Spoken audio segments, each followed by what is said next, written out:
Welcome viewers. அது April மாதம் 8ஆம் தேதி 2026 திண்டுக்கல்லில் இருக்கக்கூடிய ஒரு பகுதியில் ரம்யா என்று சொல்லக்கூடிய 38 வயது நிரம்பிய பெண்மணி அன்று மாலை தன்னுடைய அம்மா கிட்ட நானும் என்னுடைய தோழியும், அதாவது கூட வேலை செய்யக்கூடிய பெண்மணி 2 பேரும் சேர்ந்து ஒரு திருமணத்துக்கு ஒன்று போனோம். எங்க கூட கம்பெனியில் வேலை செய்யக்கூடிய ஒரு பெண்ணுக்கு திருமணம் ஆகையால நானும் அவளும் போகிறோம். நாங்கள் போயிட்டு வர்றதுக்கு நேரம் ஆகும். நீ ஆகையால சாப்பிட்டு படுமா, நான் வர வரைக்கும் வெயிட் பண்ணாது அப்படின்னு சொல்லிட்டு ரம்யா கிளம்பி போகிறாங்க. அது மாதிரி போனவங்க என்னதான் அது மாதிரி நீங்கள் சாப்பிட்டு படுங்கம்மா அப்படின்னு சொல்லிட்டு போனாலும் பெற்றவங்களுக்கு அது மாதிரி இருக்காது இல்லையா மனசு. எப்போ தன்னுடைய பசங்க வீட்டுக்கு வருவாங்களோ அப்படின்னு மாதிரி ஒரு எண்ணம் இருக்கு இல்லையா. அதே எண்ணம் தான் ரம்யாவுடைய அம்மாவுக்கு இருந்திருக்குது. இரவு 9 மணி ஆகுது, 10 மணி ஆகுது, ஆனால் வீடு திரும்பவே இல்லை. உடனே என்ன பண்ணுறாங்க அப்படின்னா அவங்களுடைய மொபைல் எடுத்து தன்னுடைய மகளான ரம்யாவுக்கு கால் பண்ணுறாங்க. ரிங்கு மட்டும் தான் போகுது, ஆனால் ரெஸ்பான்ஸ் பண்ணவே இல்லை. இப்போ அவங்களுடைய தோழின்னு சொல்லி சொன்னாங்க இல்லையா, கூட இந்த கல்யாணத்துக்கு போறேன்ட்டு, அந்த பெண்மணிக்கு கால் பண்ணா நான் கல்யாணத்துக்கும் போல, அது மாதிரி ஒரு கல்யாணமும் எதுவுமே கிடையவே கிடையாது, உங்களுடைய மகள் வேற எதுக்கோ போயிருக்கிறாங்க, ஆனா காரணத்தை இது சொல்லியிருக்கிறாங்க அப்படின்னு சொன்னதுமே ரம்யாவுடைய அம்மாவுக்கு என்னடா இது அப்படின்னு சொல்லி ஒரு விதமான பதட்டத்தை ஏற்படுத்துது. உடனே இவங்களுக்கு தெரிந்த உறவினர்கள் மற்றும் அங்கே கம்பெனியில் வேலை செய்கிறாங்கன்னு சொன்னேன் இல்லையா, தனியார் கம்பெனியில் ரம்யா, அங்கே கூட வேலை செய்கிற ஒரு சில நபருக்கு கால் பண்ணி கேட்கும்போது, இல்லை ரம்யாவை நாங்கள் யாரும் பார்க்கவே இல்லை, அதே மாதிரி நான் ரம்யா கூட போகவும் இல்லை, உங்களை ஏமாத்திருக்கிறாங்க உங்கள் மகள், அவங்க வேற எங்கேயோ போயிருக்கிறாங்க அப்படின்னு மாதிரி சொல்ல இருக்கவும் ரம்யாவுடைய அம்மாவுக்கு பயங்கரமான ஒரு பயத்தை ஏற்படுத்துது. இப்போ மறுநாள் பொழுதே விடுது, ஆனால் மகள் வீடு திரும்பவே இல்லை. திரும்ப என்ன பண்ணுறாங்க அப்படின்னா அந்த கம்பெனியாண்டே போயிட்டு பார்க்கலாம் அப்படின்ற மாதிரி திரும்ப அந்த தனியார் கம்பெனியாண்டே, அதாவது மறுநாள் ஆயிடுச்சு இல்லையா, ஸோ கம்பெனினா வருவாங்க டைரக்டா அப்படின்ற மாதிரி நினைக்கிறாங்க. ஆனால் கம்பெனியாண்ட போயிட்டு பார்த்தா ஆனால் தன்னுடைய மகள் வரவே இல்லை, கம்பெனிக்கும் வரல, அப்போ வீட்டுக்கும் வரல. அப்படின்னா தன்னுடைய மகளுக்கு என்ன ஆச்சு அப்படின்னு சொல்லி தெரியலையே அப்படின்ற மாதிரி பயந்துட்டு திரும்ப தன்னுடைய வீட்டாண்ட அங்கே இருக்கக்கூடிய அவனுடைய உறவினர்கள்கிட்ட போயிட்டு, என்னுடைய மகளை பார்த்தீங்களா, எனக்கும் அவளுக்கும் ஒரு சின்ன சண்டை ஏற்பட்டுச்சு, என்னுடைய மகள் எங்கேயாவது கோச்சிட்டு போயிட்டா போல, உங்களுக்கு ரொம்ப பயமா இருக்குது அப்படின்ற மாதிரிலாம் புலம்ப யாருமே என்ன சொல்றாங்க அப்படின்னா உங்களுடைய மகள் நாங்கள் பார்க்கவே இல்லை அப்படின்ற மாதிரி தான் சொல்றாங்க. இப்போ வேற வழியே இல்லாம பக்கத்தில் இருக்கக்கூடிய போலீஸ் ஸ்டேஷன்ல போயிட்டு என்னுடைய மகள் மிஸ்ஸிங் அப்படின்னு சொல்லி ஒரு கம்ப்ளைண்ட் கொடுக்குறாங்க. அது மாதிரி கம்ப்ளைண்ட் கொடுக்கும்போது அவங்க என்ன சொல்றாங்க அப்படின்னா, என்னுடைய மகள் அதாவது ஏப்ரல் மாதம் 8ஆம் தேதி சாயந்தரம் 5 மணி போல கிளம்பி போனாங்க. அது மாதிரி கிளம்பி போகும்போது ரொம்ப மேக்கப் பண்ணிட்டு தான் போனாங்க. ஏன் அப்படின்னா ஒரு திருமணத்துக்கு போறேன் அப்படின்னு சொல்லி கிளம்பி போனவங்க, ஆனால் வீடு திரும்பவே இல்லை, எனக்கு என்னவோ பயமா இருக்குது, தயவுசெய்து உடனடியாக என்னுடைய மகளை கண்டுபிடிச்சு கொடுங்க அப்படின்ற மாதிரி போலீஸ் ஸ்டேஷனில் கம்ப்ளைண்ட் கொடுக்க, இந்த கம்ப்ளைண்ட் வாங்கி கொண்ட போலீஸ் அந்த போகும்போது அவங்க ஸ்கூட்டி எடுத்துன்னு போயிருக்கிறாங்க. அந்த ஸ்கூட்டினுடைய நம்பர் இது எல்லாமே நோட் பண்றாங்க.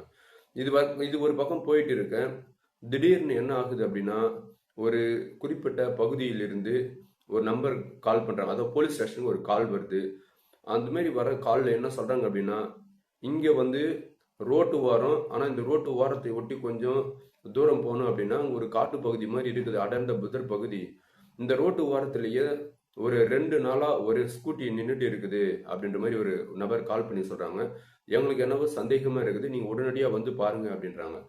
இப்போ போலீஸ் என்ன சொல்றாங்கன்னா, அந்த ஸ்கூட்டியுடைய நம்பர் சொல்லுங்க அப்படின்னா, இந்த ரம்யாவுடைய அம்மா சொன்னாங்க பத்தியா அந்த வண்டி நம்பர், ஸ்கூட்டி நம்பரு, அதே நம்பர் தான் அந்த நபரும் சொல்றாங்க. இப்ப போலீஸ்க்கு நல்லா தெரிஞ்சிடுச்சு, ரம்யா உயிரோடு இருக்கிறது பெரிய டவுட்டு தான் அப்படின்ற மாதிரி சந்தேகத்துல அந்த நபர் அந்த காட்டுப்பகுதி ஒட்டி இருக்கக்கூடிய அந்த ரோடு சொன்னாங்க இல்லையா, அங்க பாக்குறாங்க. அங்க பார்த்தா ஆமா, அது ரம்யாவுடைய ஸ்கூட்டி தான். அப்போ ஸ்கூட்டி இங்க இருக்குது அப்படின்னா ரம்யாவுக்கு என்ன ஆச்சோ அப்படின்ற மாதிரி ஒரு கொடி நழியா ஒரு சின்ன ஒரு வழித்தடம் மாதிரி போகுது. அந்த வழித்தடத்தையே நோக்கி போறாங்க. போனா போலீஸுக்கு ஒரு அதிர்ச்சி சம்பவம் காத்திருக்குது. என்ன அப்படின்னா, ரம்யா போகும்போது ரொம்ப மேக்கப் பண்ணிட்டு போனான்னு சொல்லி சொன்னேன் இல்லையா, இது எல்லாமே கலைந்து ரம்யாவுடைய உடல்ல ஒட்டு துணி கூட இல்லாம அவங்களுடைய உயிர் பிரிந்து இருக்கிறத பாக்குறாங்க. பார்த்ததுமே போலீஸ் ரொம்ப என்னடா பண்றது திடீர்னு யோசிக்கவே முடியலையே. அவங்களுடைய அம்மா தன்னுடைய மகள் மிஸ்ஸிங் அப்படின்னு தான் கம்ப்ளைண்ட் கொடுத்தாங்க. ஆனா இது மாதிரி கொலை பண்ணி சாகடிக்கிற அளவுக்கு யாரோ ஒருத்தர் பண்ணியிருக்கிறாங்களே, இவங்க என்ன இங்கே சடலமாக இருக்கிறாங்களே இப்படி மாதிரிலாம் யோசிச்சுட்டே இருக்கிறாங்க போலீஸ். உடனடியாக அங்கு பிணமாக இருக்கக்கூடிய ரம்யாவை அதுக்காக கொண்டு பக்கத்தில் இருக்கக்கூடிய மருத்துவமனையில் அட்டாப்சி பண்ணும்போது பல திடுக்கிடும் தகவல்கள் வெளிவருது. என்ன அப்படின்னா, ரம்யா இறப்பதற்கு முன்பு அவங்க உடலுறவில் ஈடுபட்டிருக்கிறாங்க அப்படின்ற விஷயமும், அதுவும் ஒன்றிற்கு மேற்பட்ட ஆண்களோடு உடலுறவில் ஈடுபட்டிருக்கிறாங்க அப்படின்ற விஷயமும், உடலுறவு முடிந்த பிறகு அங்க ஏற்பட்ட ஏதோ பிரச்சனையில அந்த நபர்கள் ரம்யாவை சித்திரவதை பண்ணி அவங்களுடைய கழுத்து இறுக்கி பிடிச்சு சாகடிச்சிருக்கிறாங்க அப்படின்ற விஷயமும் தெரிய வருது. இப்போ இந்த சம்பவத்தை பண்ணது யார் அப்படின்றது போலீஸுக்கு மிகப்பெரிய ஒரு சவாலா இருக்கும் கண்டுபிடிக்கிறது. ஏன் அப்படின்னா வண்டி நம்பர் தான் இருக்குது. அதே மாதிரி ரம்யா நிறைய ஆண்கள் கிட்ட பேசுவாங்களாம். இது வந்து பின்னாடி விசாரணையில் தான் போலீஸுக்கு தெரிய வரும். இப்போ என்ன பண்றாங்க அப்படின்னா, இது எப்படி கண்டுபிடிக்கலாம் அப்படின்ற மாதிரி யோசிச்சுட்டே இருக்க, ரம்யாவுடைய அம்மா கிட்டே கேட்குறாங்க. உங்களுக்கு முன்பின் விரோதிகள் யாருன்னா இருக்கிறாங்களா? ரம்யாவுக்கு திருமணம் ஆகி அவங்களுடைய கணவனுக்கும் ரம்யாவுக்கும் ஏற்பட்ட கருத்து வேறுபாடால தான் ரம்யாவுடைய அம்மா வீட்டாண்டு வந்து தங்கிட்டு இருக்கிறாங்க. ஒருவேளை அவருடைய கணவனே வந்து இது மாதிரி கொலை பண்ணியிருப்பாங்களோ என்னவோ அப்படின்ற மாதிரி சந்தேகத்தால ஏற்படுத்தும் போது ஸோ ரம்யாவுடைய மொபைல் ஃபோன் வந்து கிடைக்குது. அது எப்படி கிடைக்குது அப்படின்னா, ரம்யா இறந்தாங்கன்னு சொன்னேன் இல்லையா அந்த காட்டுப்பகுதி, அங்கிருந்து சுமார் ஒரு 30 மீட்டர் தூரத்தில் ரம்யாவுடைய மொபைல் ஃபோன் கிடைக்குது. அந்த மொபைலை எடுத்து பார்த்தா அவங்களுடைய அம்மா பல முறை கால் பண்ணியிருக்கக்கூடிய அந்த மிஸ்டு கால் அலர்ட் அப்படின்றத காட்டுது. ஓகே, இப்போ இவங்களுடைய அம்மா கால் பண்ணியிருக்கிறாங்க. இதை தவிர்த்து ரம்யா அவங்க இறப்பதற்கு முன்பு வேற யார் யாருக்கெல்லாம் கால் பண்ணியிருக்கிறாங்க அப்படின்ற டீட்டெயில்ஸ் எடுத்து பார்க்குறாங்க போலீஸ். பார்த்தா அருண் அப்படின்னு சொல்ற ஒரு நபருக்கு சேவ் ஆகி அந்த நபருக்கு பல முறை கால் பண்ணியிருக்கிறாங்க அப்படின்ற விஷயம் தெரிய வருது. இப்போ அருணுக்கு போலீஸ் கால் பண்றாங்க. கால் பண்ணா ஆப்போசிட்ல இருக்கக்கூடிய அருண் ஒன்று யோசிக்கிறான். என்ன அப்படின்னா, என்ன இந்த நம்பர்ல இருந்து போன் வருது, நாம தான் இந்த பெண்மணியை கொலை பண்ணிட்டோமே, அப்படின்னா இந்த ஸ்பாட்ல யாரோ போயிட்டு கண்டுபிடிச்சிட்டு இருக்கிறாங்க, நாம மாட்டிக்க போறோம் அப்படின்ற மாதிரி அருண் யோசிக்கிறான். ஆமாம், ஏன் அப்படின்னா அருணும் அவனுடைய நண்பர்களும் சேர்ந்து தான் ரம்யாவை அங்க கொலை பண்ணி போட்டு வந்திருக்கிறாங்க. இப்போ அருண் இந்த வர கால் வந்து அவன் அட்டன் பண்ணவே இல்லை. கொஞ்ச நேரம் ஆகுது, இருந்தாலும் அருண் இன்னும் நம்ம இங்க இருந்தோம் அப்படின்னா நம்ம மாட்டிப்போம் அப்படின்றதுனால அவன் கிளம்பி கோயம்புத்தூர் சகதியில் ஓடி போயிரு மறைஞ்சு, அதாவது எப்படியாவது இங்கிருந்து நம்ம கிளம்பி எஸ்கேப் ஆயிடணும் அப்படின்னு சொல்லி நினைக்கிறான். பிறகு போலீஸ் என்ன பண்றாங்க அப்படின்னா அவனுடைய மொபைல் நம்பர் வச்சு ட்ராக் பண்ணி அவனை கோயம்புத்தூர்ல வச்சு கைது பண்றாங்க. கைது பண்ணி கொண்டு வந்து அவங்ககிட்ட விசாரணை மேற்கொள்ளும் போது அவன் நிறைய விஷயத்த சொல்றான். ஸோ இந்த காலத்து பசங்க எப்படியெல்லாம் இருக்கிறாங்க அப்படின்றதுக்கு இது மாதிரி கேஸ் எல்லாம் வந்து பார்த்தீங்க அப்படின்னா ஒரு சாம்பிள் சொல்லலாம். அவன் என்ன சொல்கிறான் அப்படின்னா, ரம்யா வந்து ஒரு தனியார் கம்பெனியில் வேலை செஞ்சுட்டு இருந்தாங்க. அவங்களுக்கு கனவு இல்லை அப்படின்ற விஷயம் எனக்கு தெரியும். நானும் ரம்யாவுக்கு 38 வயசு, எனக்கு வெறும் 22 வயசு தான். ஒரு அம்மா மகன் இந்த ஸ்டேஜில் தான் நாங்கள் பழகிட்டு வந்தோம். ஒரு நாள் ரம்யா என்கிட்ட, ஸோ கம்பெனியில் எனக்கு டைம் ஆயிடுச்சு, இரவு நேரம் ஆயிடுச்சு, நான் வீட்டுக்கு போகணும், கொஞ்சம் என்னை வந்து ட்ராப் பண்ணுங்க பைக் கொண்டு வந்து அப்படின்னு சொல்லி சொன்னாங்க. அது மாதிரி இருக்க நானும் சுமார் ஒரு 9 மணி போல் அவங்களுடைய கம்பெனியாண்ட போயிட்டு வெயிட் பண்ணேன். அவங்களும் வந்தாங்க. வந்த பிறகு அவங்கள நான் பைக்கில் கொண்டு வந்து வீட்டாண்ட விட்டேன். விட்டுட்டு அந்த நாள்ல இருந்து தான் இன்னும் வந்து எங்களுக்கு இடையேயான இந்த நெருக்கம் அப்படின்றது அதிகமாகிடுச்சு. இதே மாதிரி இருக்கு. ஸோ நாங்கள் இது அதாவது ஃபஸ்ட்டு முறை பைக்கில் போகிறது அப்படின்றதா வந்து கொஞ்சம் சிரமமாக இருக்கும். அப்புறம் போக போக பழக்கமாயிடுன்னு சொல்லுவோம் இல்லையா? ஸோ அதே மாதிரி தான் ரம்யா எங்கேயாவது வெளியே கிளம்புறாங்க அப்படின்னா அருணை அழைச்சிட்டு போவாங்களாம். 2 பேரும் ரொம்ப ஜாலியாக சந்தோஷமாக அவுட்டிங் இது மாதிரிலாம் கொஞ்சம் கொஞ்சமாக இவங்களுக்கு வெளியே இருந்த அந்த அம்மா மகன் உறவு அப்படின்றது அப்படியே மாறி அது கள்ள உறவாக மாற ஆரம்பிக்குது. ஒரு நாள் இரவு ரம்யா என்ன பண்ணுறாங்க அப்படின்னா, என்னுடைய நண்பருடைய திருமணத்துக்கு போகணும், என்னை கொஞ்சம் அழைச்சிட்டு போ அப்படின்னு சொல்லி இதற்கு முன்னாடியே அருண் கிட்ட சொல்லியிருக்கிறாங்க. அருண் என்ன பண்ணுறான் அப்படின்னா, அதே மாதிரி அவங்களுடைய நண்பருடைய கல்யாணத்துக்கு அழைச்சிட்டு போயிட்டு 11 மணி வரைக்கும் அங்கேயே இருந்து பார்த்தவங்கள அவங்க, அதாவது ரம்யாவுடைய வீட்டாண்ட கொண்டு வந்து விட்டுருக்குறாங்க. அப்போதான் ரம்யாவுடைய வீட்டில் அவங்களுடைய அம்மா இல்லை, அவங்க வேற ஒரு ஃபங்க்ஷனுக்கு போயிருக்கிறாங்க அப்படின்ற விஷயம் தெரியும். அப்போ ரம்யா என்ன பண்ணுறாங்க அப்படின்னா அருணை தன்னுடைய வீட்டுக்கு அழைச்சி 2 பேரும் ஸோ தகாத உறவில் இருக்கிறாங்க. இவங்களுடைய உறவு அப்படின்றது இப்படியே கொஞ்சம் கொஞ்சமாக கண்டினியூ ஆகிட்டு போயிட்டே இருக்க, அப்போ தான் என்ன பண்ணுறாங்க அப்படின்னா அருண் அவங்களுடைய சக நண்பர்கள்கிட்ட இதை பற்றி எதுவுமே எடுத்து சொல்லவே இல்லை. ஆனால் அவங்களுடைய நண்பர்கள் ஒரு 2 பேர் இருக்கிறாங்க. அவங்க என்ன பண்ணுறாங்க அப்படின்னா, இந்த இடத்துல வந்து ரம்யான்னு சொல்லி ஒரு பெண்மணி இருக்கிறாங்க. அவங்க வந்து இந்த தனியார் கம்பெனியில் வேலை செய்கிறாங்க.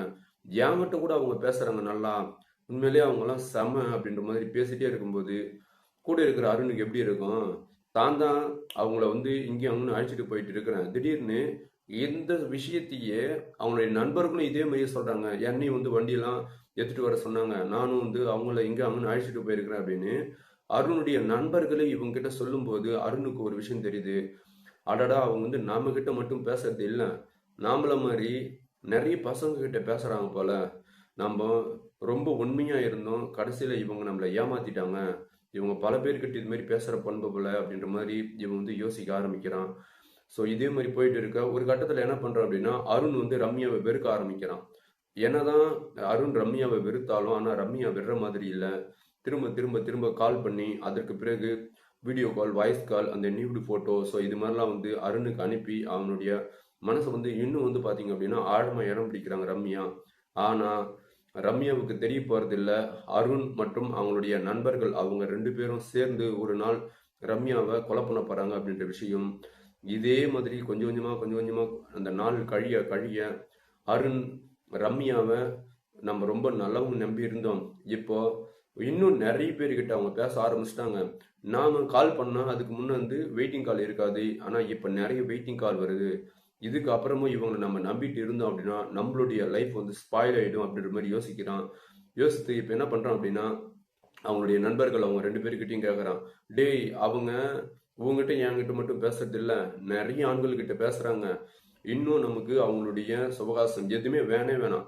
ஆகையால அவங்க யாரோ நாம யாரோ அப்படின்னு மாதிரி இருந்துடலாம்டா அப்படின்னு சொல்ல அதற்கு அவங்களுடைய நண்பர்கள் ஒரு திட்டம் திட்டுறாங்க. என்ன அப்படின்னா இருந்தோம் இவ்வளோ நாள் வந்து பார்த்தீங்க அப்படின்னா அவங்களா கூட கொஞ்சம் ஜாலியாக இருந்துட்டோம். ஒரே ஒரு முறை சரிங்களா 3 பேர் சேர்ந்து அவங்கள வர வைத்து அவங்க கூட நம்ம உடலுறவு கொள்ளணும் அப்படின்ற மாதிரி சொல்றான். இந்த திட்டத்தை அருண் எப்படியாவது எக்ஸிக்யூட் பண்ணியே தேரணும். ஏன் அப்படின்னா அந்த அளவுக்கு அவங்க ஏமாத்திருக்கிறாங்க. இதற்கு இடையிலேயே என்ன பண்றாங்க அப்படின்னா இந்த பசங்களுக்கு அடிக்கடி கேட்கக்கூடிய பணம் கொடுக்குறாங்க. அதே மாதிரி இந்த பசங்களும் அவங்களுக்கு பணம் கொடுக்குறாங்க. இருந்தாலும் அவங்க தான் இந்த பசங்களுக்கு வந்து நிறைய பணம் கொடுத்துருக்குறாங்க. அதுவும் வந்து லட்சக்கணக்கில் கொடுத்துருக்குறாங்க.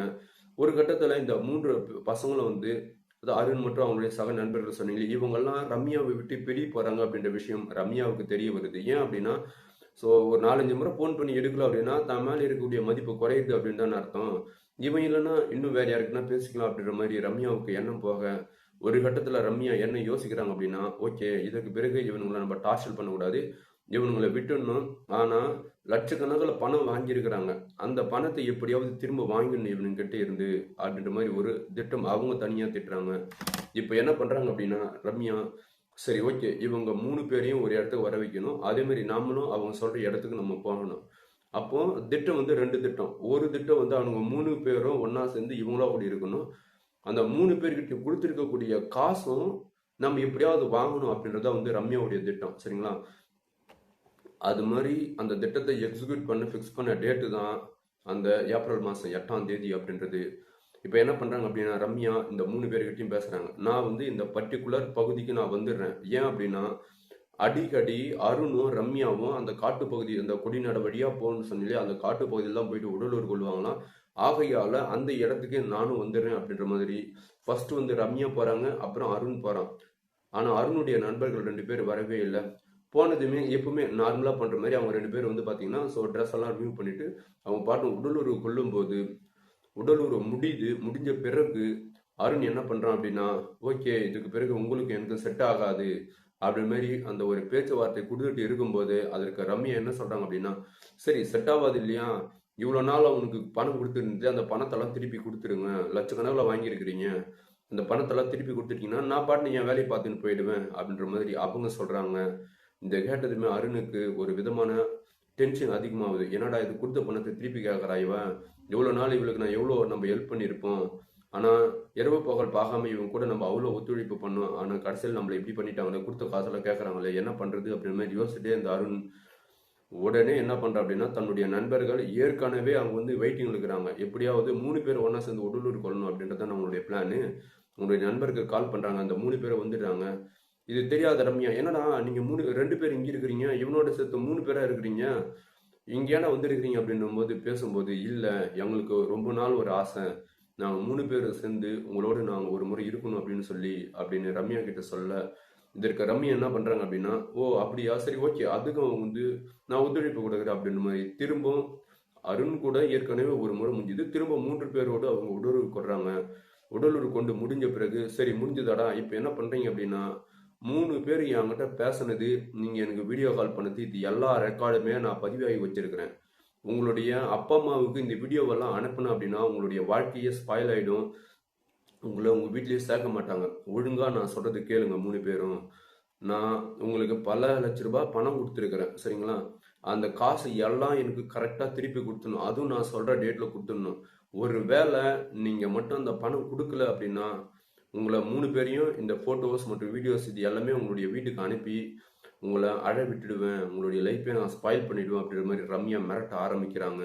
இப்போ கொஞ்சம் கூட யோசிக்காத அருண் மற்றும் அவங்களுடைய நண்பர்கள் உடனடியாக ஒரே ஒரு பெண்மணி வந்து எங்கள் 3 பேரையும் நீ முடிச்சிருவியா, இங்கே பாரு நாங்கள் முடிக்கிறோம் அப்படின்ற மாதிரி அவங்களுடைய பிறப்புறுப்பு எல்லாமே வந்து சிதைக்க ஆரம்பிக்கிறானுங்க.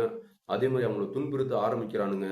இதே மாதிரி பேசிட்டே இருக்கும்போது ஒரு கட்டத்தில் என்ன பண்ணுறான் அப்படின்னா அருண் அவங்களுடைய நண்பர்களும் இவங்க புதுசாக வந்து சேர் வாங்கி கட்டிட்டு வந்திருக்கிறாங்க. அந்த சேரை எடுத்து ரம்யாவுடைய கழுத்தில் போட்டு ஒரு நல்லா டைட்டாக பிடிச்சி இழுக்கிறதுல ரம்யாவுடைய குரல் வலை துண்டாகுது. அவங்களுடைய மூச்சம் நின்று போகுது. இப்போ இவனுக்கு என்ன நினைக்கிறாங்க அப்படின்னா இந்த பெண்மணி வந்து மயக்க நிலையில் தான் இருக்கிறாங்க, நாம் எப்படியே விட்டு ஓடிட்டோம் அப்படின்னா எப்படியாவது மயக்கம் தெரிஞ்சதுமே கிளம்பி வீட்டுக்கு போயிடுவாங்க அப்படின்ற மாதிரி இவனுங்க அவங்க விட்டு அப்படியே ஓடிட்டு இருக்கிறானுங்க. ஆனால் இவங்க இறந்து ஒரு 2 நாள் ஆகுது அப்படின்ற விஷயம் அவங்களுக்கு தெரியவே தெரியாது. ஒருவேளை மேபி இதற்கு இடையிலேயே கூட அவனுக்கு வந்து பார்த்துருக்கலாம், யாருக்கும் தெரியாமல். ஸோ இருக்கிறாங்களா, இறந்துட்டாங்களா, போயிட்டாங்களா அப்படின்ற மாதிரி. ஆனால் ஒரு பயம் இருக்கு இல்லையா? இதே மாதிரி இருக்கும்போது தான் ஸோ போலீஸுக்கு அவங்களுடைய அம்மா போயிட்டு கம்ப்ளைண்ட் கொடுக்குறா. ரம்யாவுடைய அம்மா என்னுடைய மகள் வந்து காணாமல் போயிட்டாங்க அப்படின்னு சொல்லி அது மாதிரி கம்ப்ளைண்ட் கொடுத்து பார்க்கும்போது தான் அருணுக்கு ஒரு விஷயம், அதாவது இறந்து போன ரம்யாவுடைய மொபைல் இருந்து திரும்ப திரும்ப கால் பண்ணால் எப்படி கட்டாயம் ஒரு பயம் வரும் இல்லையா? அந்த பயத்தில் தான் அவன் கிளம்பி கோயம்புத்தூர் வரைக்கும் போனான். இருந்தாலும் போலீஸ் ட்ராக் பண்ணி அவனை கைது பண்ணி கொண்டு வந்து அவங்ககிட்ட விசாரணை மேற்கொள்ளும் போது அவன் சொன்ன வாக்குமூலம் தான் இது. சரிங்களா? இது வந்து ஒரு உண்மை சம்பவம். இதெல்லாம் கட்டுக்கதையோ பொய்யோ இதெல்லாம் எதுவுமே கிடையவே கிடையாது.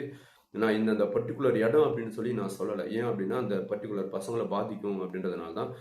அருண் சொன்னது கூட வேற இன்னொரு பேர் வச்சு தான். அதே மாதிரி ரம்யான்னு சொன்னதும் வேற இன்னொரு பேர் வச்சு தான். ஆனால் ஒரிஜினல் நேம், ஒரிஜினல் இடம் இது எல்லாமே வேற. சரிங்களா? ஸோ பசங்க ரொம்ப வந்து கேர்ஃபுல்லாக இருக்கணும். ஸோ ஒருத்தர்கிட்ட நம்ம பழகுறோம் அப்படின்னா உங்களுடைய வயசுக்கு ஏற்ற மாதிரி பழகுங்க. உங்களுடைய வயசுக்கு மீறி ஸோ பழகுனீங்க அப்படின்னா இது மாதிரி ஏதாவது ஒரு அசம்பாவிதத்தில் போயிட்டு மாட்டிப்பீங்க. சரிங்களா? இதில் யார் மேலே தவறு அப்படின்னா கட்டாயம் பசங்க மேலேயும் தான் இருக்குது, இருந்தாலும் ரம்யா மேலே இருக்குது. ஸோ நல்லதோ கெட்டதோ சரிங்களா, சின்ன பசங்க கூட வந்து அவங்க பழக்க வச்சுக்கிட்டு முதல் தவறு.